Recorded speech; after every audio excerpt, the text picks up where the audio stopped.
নমস্কাৰ, মোৰ নাম শ্ৰীমতী কংকনা দাস। মই জুবিন দা গীত গাব লৈছোঁ।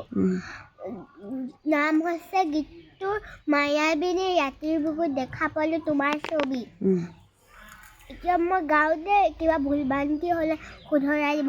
মায়াবিনী ৰাতিৰ বুকুত দেখা পালোঁ তোমাৰ ছবি, ধৰা দিলা গোপনে আহি হিয়াৰ কোণত, তুমি যে মোৰ শুকান মনৰ নিয়ৰেৰে চেঁচাটো পাল, নামি অহা ৰ'দৰে মোৰ পতি হোৱা ধুমুহাৰ সতে মোৰ বহু যুগৰে আপোন নিজানৰ গান মোৰ, সেই সময় তুমি যে মোৰ